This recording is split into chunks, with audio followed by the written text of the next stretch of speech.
राम ने अपना पूरा जीवन मर्यादा के अंदर रह के ही निभाया। उनका जन्म हुआ दशरथ के घर, वो थे एक राजकुमार। कभी सोचा है आपने कि लक्ष्मण नाम में एक शब्द आता है जो कि है लक्ष्य। राम सीता को वापस ला पाए क्योंकि उनके बगल में लक्ष्मण थे। सोचिए कि वो सीता जो राजकुमारी थी, उनको बाद में अपनी पवित्रता को साबित करने के लिए अग्नि परीक्षा देनी पड़ी। पहले जंगल में रही, फिर आश्रम में रही और उसके बाद धरती से आई थी और धरती में वापस समाहित हो गई। आप और मैं किसी परेशानी में होते हैं तो हम राम को याद करते हैं, जब राम परेशान होते हैं तो वो हनुमान को याद करते हैं। रावण के पापा का नाम क्या है पता है? और उनके पापा का नाम? आपको जैसे ये नहीं पता है कि रावण के पिता का नाम क्या है, वैसे आपको रावण की मम्मी का नाम भी नहीं पता है। हर समय हर चीज फायदे और नुकसान के लिए नहीं होती। कहानियों में हमने देखा है कि जब रावण अपने बड़े से रथ पे आया तो राम हनुमान जी की पीठ में बैठ के भी उड़े, और रावण इतना शक्तिशाली होने के बावजूद इसलिए हार जाता है क्योंकि उसका भाई विभीषण उसके साथ नहीं था। इतना कठिन राम का जीवन रहा है, उससे भी ज्यादा कठिन सीता का जीवन रहा है। जिस धनुष को, जिस शिव जी के धनुष को बड़े बड़े क्षत्रिय उठा नहीं पा रहे थे, उसको एक 6 साल की बच्ची उठा ली थी, तो कितनी शक्तिशाली रही होगी। मर्यादा पुरुषोत्तम राम। कभी सोचें इस शब्द का मतलब क्या है? इस शब्द में ही इस पूरे वीडियो की पूरी बात है। मर्यादा मतलब यू नीड टू नो कि कहाँ पे रुकना है, कौन सी चीजें हैं जो नहीं करनी, अपने संस्कारों, अपने मर्यादा के अंदर रह के सारे कर्म करने। पुरुषोत्तम, पुरुष धन उत्तम, तो वो पुरुष सबसे ज्यादा उत्तम है, सर्वश्रेष्ठ है, बेस्ट है, जो मर्यादा के अंदर रह के अपने सारी रिस्पॉन्सिबिलिटीज, अपने सारे उत्तरदायित्व निभाए। इसीलिए राम को बोला गया है मर्यादा पुरुषोत्तम राम। 7वें अवतार हैं विष्णु जी के। लक्ष्मण उनके छोटे भाई थे, इस पे हम बात कर चुके हैं। आप देखिए कैसी विडंबना है कि राम और रावण दोनों के नाम का पहला अक्षर रा है। तो अगर आप सही पक्ष चुनते हैं तो रा से राम हो जाते हैं, और गलत पक्ष चुनते हैं तो रा से रावण हो जाते हैं। ये निर्णय हमेशा आजीवन आपके और मेरे हाथ में होगा कि हम रा के आगे क्या लगाना चाहते हैं, म या वन। राम ने अपना पूरा जीवन मर्यादा के अंदर रह के ही निभाया, और मर्यादा के अंदर रह के अपना पूरा जीवन चलाना, निभाना बहुत कठिन है।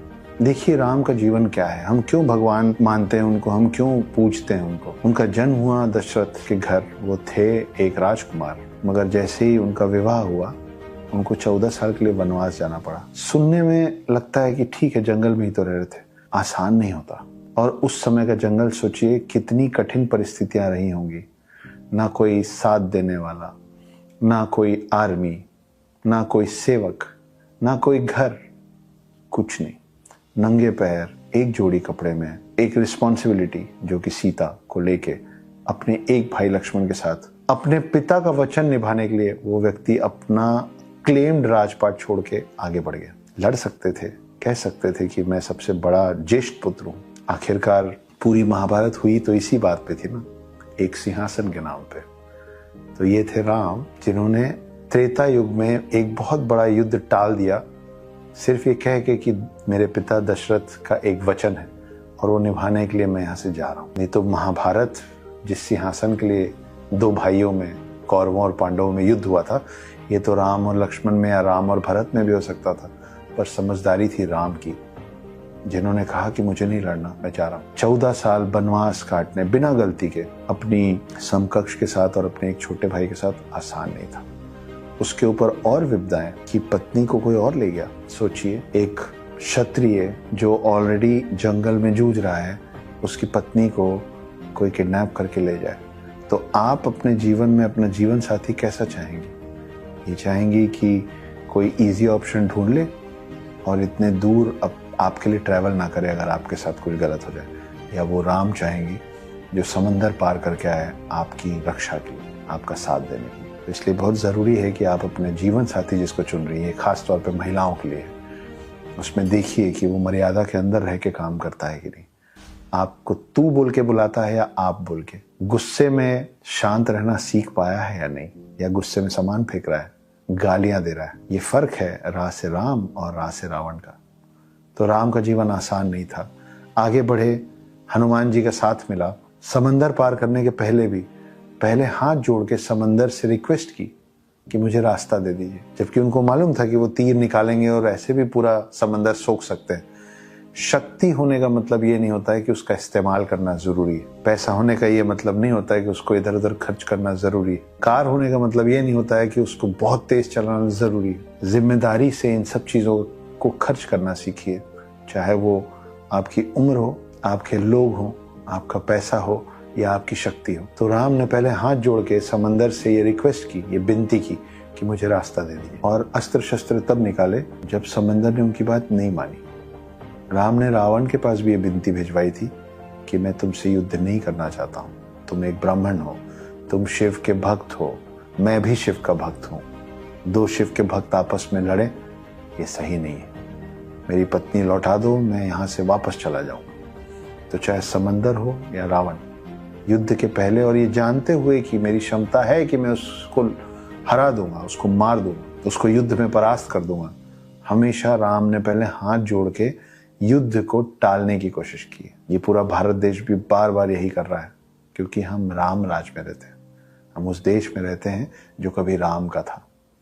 बड़ा आसान है दूसरे देशों से लड़ लेना, पाकिस्तान को हरा देना, खुद हमला कर लेना, पर हम ऐसा नहीं करते हैं क्योंकि हम राम के भक्त हैं। तो चाहे एक पूरे देश की बात हो, एक पूरे परिवार की बात हो, या बात हो सिर्फ और सिर्फ आपके अकेले के आचरण की, उसमें राम को लाइए, मर्यादा पुरुषोत्तम राम को।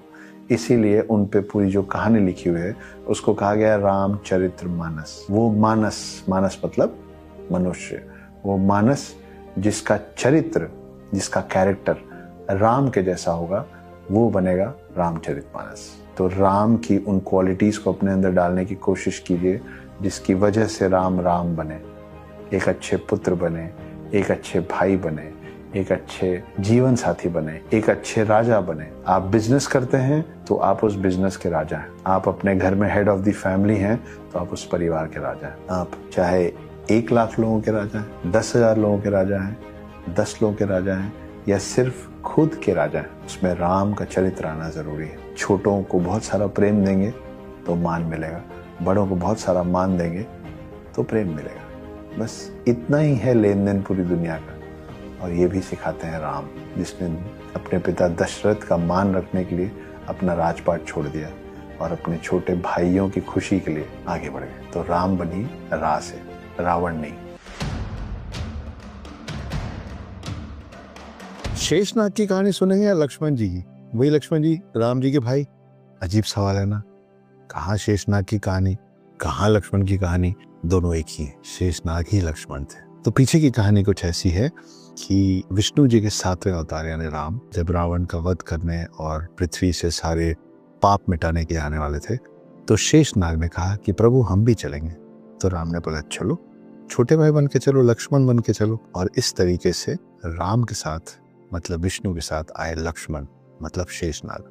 पूरा रामायण खत्म हुआ, वापस राम ऊपर गए, और ऊपर जब उनसे शेषनाग वापस मिले तो थोड़े नाराज थे, गुस्सा थे। तो विष्णु जी ने पूछा क्या हो गया, तुम्हारा मुंह क्यों फूला हुआ है? तो शेषनाग ने कहा कि ये बहुत गलत बात है, आप मुझे छोटा भाई बना के ले गए और मेरी एक भी नहीं चलने दिए। आपका जो मन होता था आप वो करते थे और मुझे बस आपके पीछे पीछे आपकी हर बात माननी पड़ती थी, ये गलत है। तो विष्णु जी ने बोला कोई बात नहीं, अगली बार चलेंगे तो तुम बड़े भाई बन जाना। तो अब बताइए, शेषनाग की कहानी सुनेंगे, लक्ष्मण की कहानी सुनेंगे, या कहानी सुनेंगे बलराम की? बलराम भी लक्ष्मण का अगला अवतार यानी शेषनाग का अगला रूप थे। तो अगली बार महाभारत के समय में, द्वापर युग में, जब विष्णु के 8वें अवतार कृष्ण आए, तो इस बार शेषनाग को बना के लाए दाऊ यानी कि बड़ा भाई बलराम। मगर ये कहानी शेषनाग के बलराम रूप की नहीं है, ये कहानी है शेषनाग के लक्ष्मण रूप की।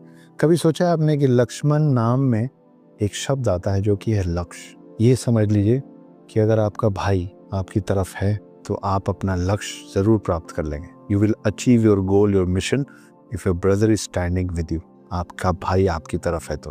उदाहरण दूं, राम सीता को वापस ला पाए क्योंकि उनके बगल में लक्ष्मण थे, और रावण राम से हार गया क्योंकि उसके बगल में विभीषण नहीं था। दोनों छोटे भाई हैं। ये है लक्ष्मण, जिसके बिना राम राम नहीं होते। तो आपका आपके भाई से, बड़े भाई से, छोटे भाई से, आप किसी भी उम्र के हैं, कोई भी मतभेद चल रहा है, मन भेद चल रहा है, किसी भी वजह से, फटाफट उसको खत्म कीजिए। क्योंकि लक्ष्मण उस पूजा स्थली में, उस मूर्तियों के संग्रह में इसलिए खड़े होते हैं क्योंकि वो राम के बगल में थे।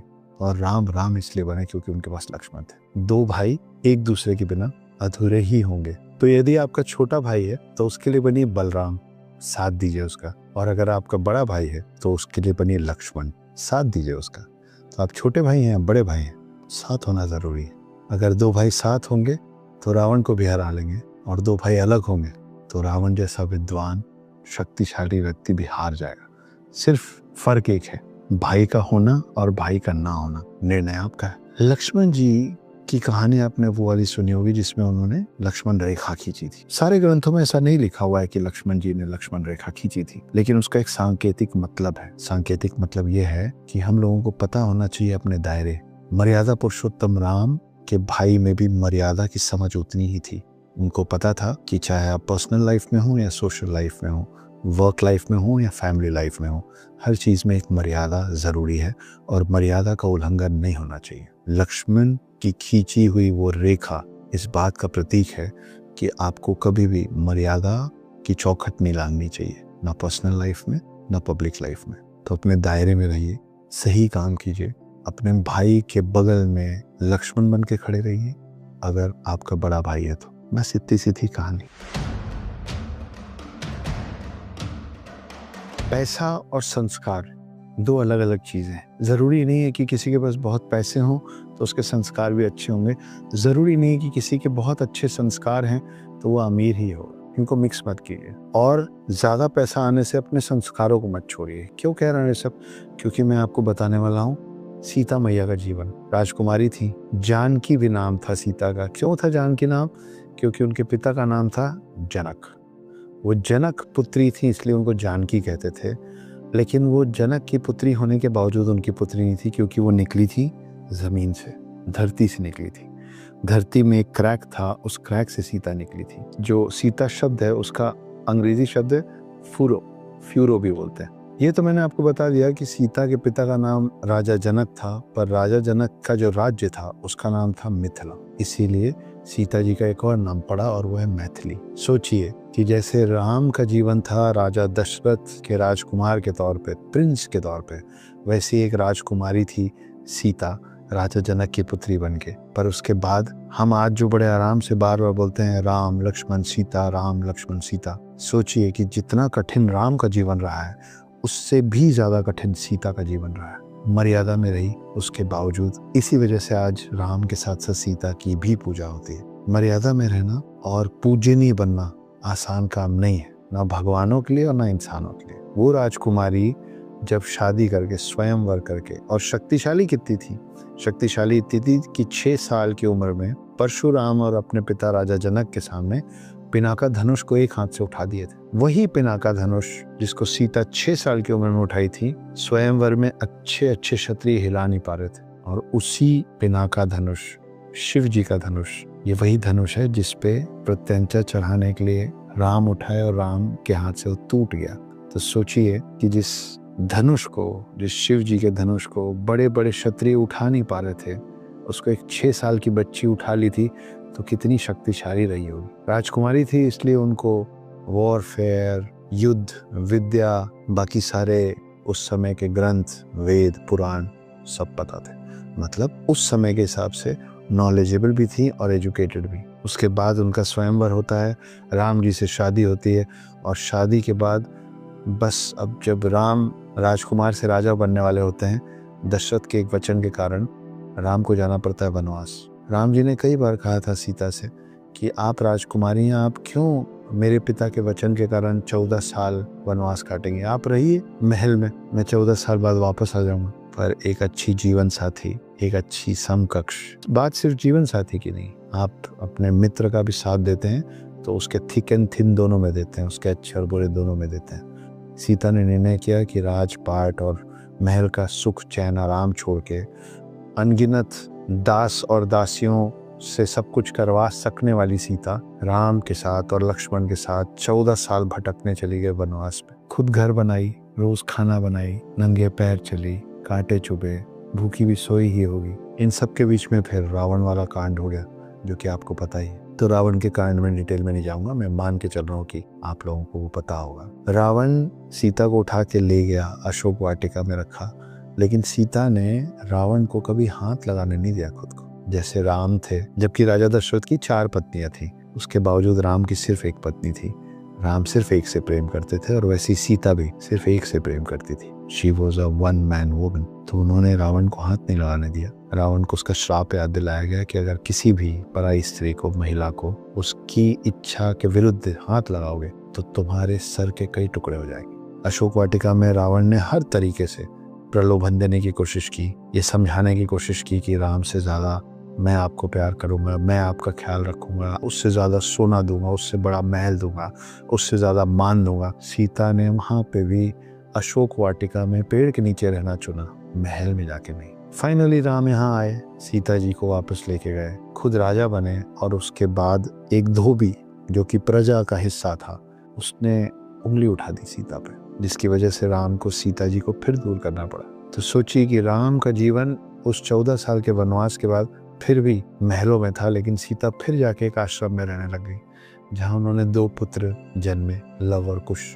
तो सोचिए कि वो सीता जो राजकुमारी थी, उनको बाद में अपनी पवित्रता को साबित करने के लिए अग्नि परीक्षा देनी पड़ी। पहले जंगल में रही, फिर आश्रम में रही और उसके बाद धरती से आई थी और धरती में वापस समाहित हो गई। तब जाके आपने उनको देवी का दर्जा दिया, तब जाके उनको देवी का रूप माना गया और तब जाके राम दरबार में उनको स्थान मिला। अब आप उनकी पूजा करते हैं। तो किसी के लिए पूजनीय बनना आसान नहीं है। सीता राजकुमारी और रानी का जीवन आसान नहीं। अगर आप मेल हैं तो राम बनने के लिए बहुत कठिनाइयाँ उठानी पड़ेगी, मर्यादा में रहना पड़ेगा। अगर आप सीता हैं तो उससे भी ज़्यादा कठिनाइयाँ उठानी पड़ेगी, तब आप पूजनीय बनेंगे, पवित्र कहलाएंगे।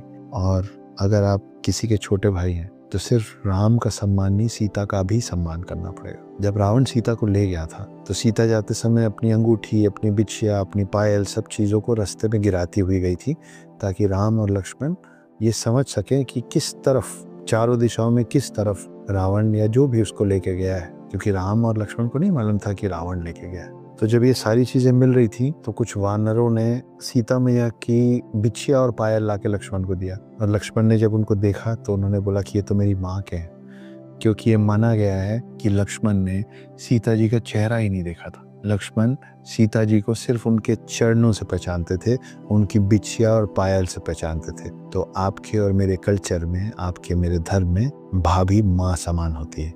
यहाँ से वो बात आई है कि भाभी माँ समान होती है। लक्ष्मण ने दी है आपको ये बात। भाभी जान नहीं होती, वो आपका और मेरा कल्चर नहीं है। भाभी माँ होती है, भाभी जान नहीं होती। तो भाभी को माँ का दर्जा दीजिए, लेकिन माँ का दर्जा उसको दिया जाता है जो माँ का दर्जा लेने के लिए सक्षम हो। आपको सीता बनना पड़ेगा माँ कहलाने के लिए, और उस सीता का, एक आम स्त्री से सीता बनने तक का सफर आसान नहीं है। बहुत सारा त्याग, बहुत सारी तपस्या, ये सब झेलना पड़ेगा। तो मेल है तो राम बनने की कोशिश कीजिए, छोटे भाई हैं तो लक्ष्मण बनने की कोशिश कीजिए, और स्त्री हैं तो साथ दीजिए अपने परिवार और अपने लोगों का, जैसे सीता ने दिया था। हनुमान जी का सबसे बड़ा सुपर पावर क्या है पता है? 8 सिद्धियां तो हैं उनके पास, मगर उनका सबसे बड़ा सुपर पावर क्या था? भक्ति, डिवोशन, सेवक बनने की चाहत और क्षमता, कि जो राम चाहेंगे, जो राम कहेंगे वो मैं करूंगा। और ये जो भक्ति का भाव था, ये जो समर्पण का भाव था हनुमान जी का राम के प्रति, वही कारण है जिसने हनुमान जी को हनुमान बनाया। और कितना महान बनाया, इतना महान बनाया कि जब आप और मैं किसी परेशानी में होते हैं तो हम राम को याद करते हैं, जब राम परेशान होते हैं तो वो हनुमान को याद करते हैं। इतने बड़े हैं हनुमान। किसके अवतार हैं? शिव जी के अवतार हैं। सोचिए कि शिव जी के अवतार हनुमान और विष्णु जी के अवतार राम साथ थे। हनुमान बनना पड़ेगा, किसी ना किसी का हनुमान बनना पड़ेगा। किसी ना किसी चीज, किसी ना किसी भगवान, किसी ना किसी व्यक्ति पे अपनी आस्था डालनी पड़ेगी। भक्ति भाव से, पूरे समर्पण के साथ लोगों के प्रति ईमानदार होना पड़ेगा। दूसरों के बुरे वक्त में उनका साथ देने के लिए खड़ा होना पड़ेगा। हनुमान जी की पर्सनल कोई प्रॉब्लम थी नहीं उस समय, कोई दिक्कत नहीं थी।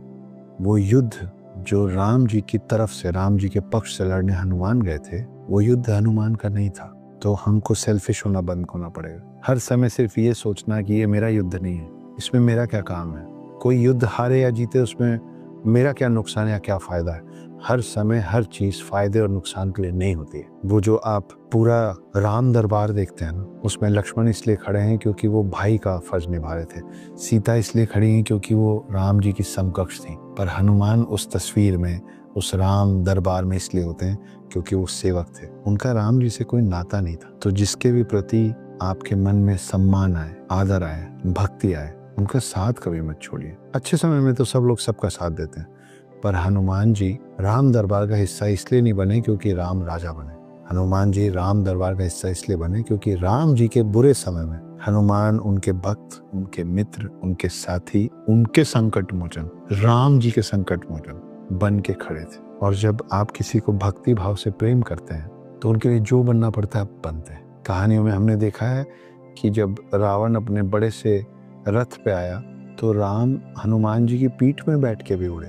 तो जब जरूरत पड़ी तो हनुमान राम के वाहन बने, जब जरूरत पड़ी तो हनुमान राम के दूत बने, जब जरूरत पड़ी तो हनुमान राम के रक्षक बने, जब जरूरत पड़ी तो हनुमान राम की सेना बने, उनके सोल्जर बने, उनके सैनिक बने। हर वो चीज जो राम को सीता जी से मिलवाने के लिए करनी पड़ी निस्वार्थ भाव से, कोई पर्सनल एजेंडा नहीं, हनुमान जी वो सब कुछ किए। तो जब आप किसी से प्रेम करते हैं, जब आप किसी के प्रति सम्मान और आदर रखते हैं, तो इस सोच को बिल्कुल निकाल दीजिएगा कि मैं इतना छोटा काम कैसे कर सकता हूँ। बहुत सारे छोटे छोटे काम करके लोग बहुत बड़े बन जाते हैं। तो हनुमान बनिए। अगर आप किसी के हनुमान बनने को तैयार हैं तो हनुमान जी देख रहे हैं। अगर आप किसी के हनुमान बनने को तैयार हैं तो आपके बुरे वक्त में आपका भी कोई ना कोई हनुमान बन जाएगा। मैंने मेरा राम और मैंने मेरा हनुमान दोनों ढूंढ रखा है। आपको मिले, नहीं मिले तो अपने में सुधार कीजिए, भक्ति भाव से ढूंढिए अपने राम को भी और अपने हनुमान को भी। क्योंकि आप कोई भी हों, कितने भी शक्तिशाली हों, कितने भी अमीर हों, कितने भी जवान हों, कितने भी बुजुर्ग हों, कितने भी प्रभावशाली हों, आपको किसी न किसी दिन एक राम की और एक हनुमान की आवश्यकता जरूर पड़ेगी। तो अपने राम को और अपने हनुमान को ढूंढिए। और लक्ष्मण कितने जरूरी हैं वो मैं दूसरे वीडियो में बता चुका हूँ कि राम राम इसलिए बनते हैं क्योंकि उनके बगल में लक्ष्मण जैसा भाई है। और रावण इतना शक्तिशाली होने के बावजूद इसलिए हार जाता है क्योंकि उसका भाई विभीषण उसके साथ नहीं था। तो भाई की जरूरत, भाई की जगह किसी भी चीज से बड़ी है। तो एक हनुमान, एक लक्ष्मण और एक राम, अलग अलग समय में आप तीनों बनेंगे और अलग अलग समय में आपको ये तीनों की जरूरत भी पड़ेगी। बनिए और ढूंढिए राम, लक्ष्मण और हनुमान। राम जी के पापा का नाम क्या है वो तो पता होगा, नहीं पता है तो मैं बता देता हूँ। राम जी के पिता का नाम था राजा दशरथ। और राम जी की मम्मी का नाम, राम जी की माता का नाम था कौशल्या, इसीलिए उनको कौशल्या नंदन भी बोलते हैं। मगर अभी जो मैं आपको बताने वाला हूँ राम जी के बारे में नहीं, वो है रावण के बारे में। रावण के पापा का नाम क्या है पता है? रावण के पापा का नाम है ऋषि विशर्वा और उनके पापा का नाम ऋषि पुलसत्व। थोड़े कठिन नाम है पर याद रखिए क्योंकि आगे जो मैं आपको बताने वाला हूँ वो बहुत इंटरेस्टिंग है। तो पुलसत्व जो कि रावण के दादाजी थे, वो पुत्र थे ब्रह्मा जी के। ब्रह्मा जी के पुत्र पुलसत्व के पुत्र ऋषि विशर्वा का पुत्र था रावण। तो ये तो पूरा लीनिएज अच्छे लोगों का है। ब्रह्मा, फिर एक ऋषि पुलसत्व, उसके बाद एक ऋषि विशर्वा और उसके बाद रावण। तो फिर रावण राक्षस कैसे हो गया? ऐसे हो गया कि आपको जैसे ये नहीं पता है कि रावण के पिता का नाम क्या है, वैसे आपको रावण की मम्मी का नाम भी नहीं पता है। रावण की माता का नाम था कैकसी और कैकसी थी बिटिया एक बहुत बड़े राक्षस राज की जिसका नाम था सोमाली। तो राक्षस राज सोमाली की बेटी थी कैकसी और ब्रह्मा के पोते थे ऋषि विशर्वा। मतलब रावण हुआ एक राक्षस और एक भगवान का मिश्रण। इसीलिए जो नाम दशानन था वो हो गया रावण, क्योंकि रावण का मतलब होता है राक्षस का रा और भगवान का वन, रावण। रावण शक्तिशाली था, राक्षस था, ब्राह्मण भी था, शिव जी का बहुत बड़ा भक्त था। क्योंकि राजा था इसलिए वॉरफेयर आता था, क्योंकि शिव जी का भक्त था इसलिए आर्ट भी आता था, वीणा वादक था। भक्त था, वीणा वादक था, वॉरफेयर में कमाल का था, राक्षसी शक्तियां भी थीं और ऋषि मुनि और ब्रह्मा का अंश भी था। उसके बावजूद एक गलती, एक गलत निर्णय, ईगो कि मुझे कोई हरा नहीं सकता, मुझसे श्रेष्ठ कोई नहीं, सुपीरियरिटी कॉम्प्लेक्स, ये सब एक साथ जब मिला तो रावण जैसे महान विद्वान शक्तिशाली राक्षस का अंत हो गया। क्योंकि ये गलतियां उसको लाके खड़ा कर दी राम के सामने। वही राम, दशरथ पुत्र राम, कौशल्या नंदन राम। इसीलिए कहा गया है कि आज जब हम कलयुग में हैं तो आपके अंदर ये दोनों प्रवृत्तियां हैं, राक्षसी प्रवृत्ति भी और भगवान का अंश भी। हम सब के अंदर एक रावण रह रहा है। हमको सिर्फ निर्णय ये करना होता है कि हम किसको पाल पोस के बड़ा करेंगे, हम किसको शक्ति देंगे, हम किसको बड़ा करेंगे अपने अंदर, राक्षस के राख को या भगवान के वन को। अगर भगवान के वन को बड़ा करेंगे तो मर्यादा पुरुषोत्तम राम, द कंप्लीट मैन, उसके ज्यादा पास जाएंगे, एक अच्छे इंसान बनेंगे, आपके आसपास के लोग खुश होंगे, आपका मान बढ़ेगा। पर अगर अपने अंदर छुपे राक्षस यानी रावण का राह, उसको खिला पिला के बड़ा करेंगे तो फिर आपको पता है आप कहाँ पहुंचेंगे। बस इतनी सी कहानी थी रावण की।